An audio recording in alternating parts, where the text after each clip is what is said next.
Hi there, my name is Chrissy Hodges. I'm the host of Mental Illness Matters at Blog Talk Radio. It's a radio podcast where I bring on co-hosts every week and we talk about issues pertaining to mental illness. I also have individuals that come on. I interview them and talk to them about how they live successfully with mental illness, or organizations that are doing their part to eliminate stigma. I do these little video chats. I started doing them and I love doing them because I feel like it's reaching out and connecting to people who may be feeling alone, or just may need a little boost of confidence, who, if they're feeling symptomatic or they're feeling a little down about their mental illness. I haven't done one in a while. In fact, I have been a little bit absent for a while, and the reason why is because I've just come out of an episode with my mental illness and depression. Probably about 3 weeks. And I think the scariest thing about that is that even though what I needed to do is isolate and just get well, just like having a sickness, and knowing that you have to do things to get better and you have to take care of yourself in order to get back on track. The scariest thing was that, and this is something I haven't experienced in a really long time because I haven't been this symptomatic in a really long time, is that I wasn't just absent from the real world, but I felt afraid that who I was gone forever. And I forgot how scary that is. I like to compare it to having the flu or having a sore throat, a really bad sore throat. I used to get tonsillitis when I was a little kid. And I remember thinking every time I would get a sore throat and I wouldn't be able to eat anything, I would think I will never take advantage of having a normal throat again where I can just eat things and it doesn't hurt. And of course, as soon as the sore throat's over, you forget all about how sore it was, how miserable you were. And that's what happens when you become symptomatic with your mental illness, is that you forget. And when it hits you, the reminder is so painful. It's not like having a sore throat. It's not like having the aches and pains and people being able to visibly see, well, you're really not feeling well right now. It's this invisible nightmare. And I think that the scariest thing about it for me was I didn't know where I went, where that person that everybody sees every day and that enjoys life and loves all the things about my life, she disappeared. And I was terrified that I would never find her again. Or that this was the one time it was gonna, that I would be sick forever. And I was terrified. Another thing that's scary is that I'm pretty far along in my recovery. And I've been dealing with this mental illness for 30 years now. I'm an advocate. I work every day with people who have major mental illness. And the things that I tell them every single day, I almost felt like I couldn't apply to myself. I felt like I was letting myself down. I was letting my support system down. Like, I didn't want people to think, like, I can't even handle my own illness. I can't get a handle of it. But that's just the way it is. And I think we forget. It doesn't go away. And with the right triggers, it comes back.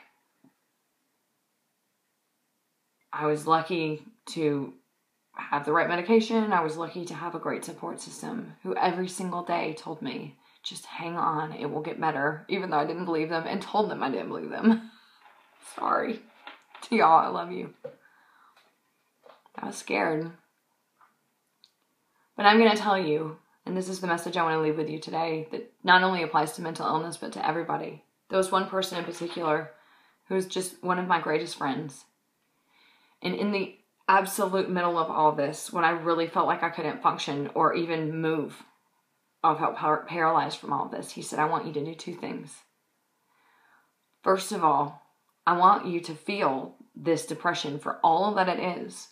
And I want you to get comfortable in it and make the best of what you can while you're in it. And I was like, no way, because that means I'm accepting it. and that this might have to be my life forever and I'm going to lose everything. But I trusted him.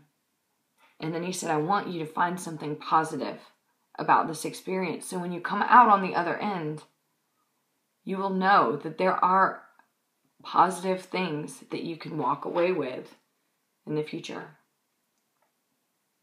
I was a little bit angry at the time about having to get comfortable in a depression, because I'm going to tell you it's not comfortable. But I took his advice to heart. And the next day was one of the calmest days in the middle of the storm. In the middle of a 15-day storm. I just did the best that I could with the situation and circumstances that I had. I tried to be the happiest that I could. I tried to be as comfortable, as calm in the middle of the worst situation I could possibly think of. And the positive things that I couldn't really understand right then, but maybe understand a little bit more now, were that to have such a huge reminder of what it's like to just kind of lose yourself in your mental illness. I now have that experience just right back a few weeks ago, and it will help me when I'm working with people that are in that situation and feel like that they can't get through it either. Not only that, but the medication works. Yes. But just to remember that whatever situation you're in, however bleak, however scary, it will get better. No matter what.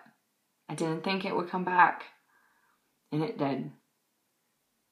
Jody, my friend who told me those two things, I feel like he made everything so much easier for me. As easy it could be in the middle of a horrible episode, and I'm grateful to him, and I'm grateful to my support system. I just wanted to share that with you, and just to leave you with those thoughts, no matter what you're going through, whether it's mental illness or not.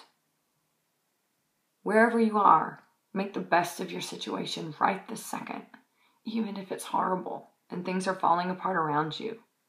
Do your best to make the best of that situation as you possibly can, and want something positive that you can find right now, that when you come out on the other side of this, you'll be able to say, I got through it, and this is what I learned, and this is how I'm going to make my life better. Anyway, thanks for tuning in. Thanks for the continued support. And thanks so much to my support system. Holy cow, I couldn't have done it without you.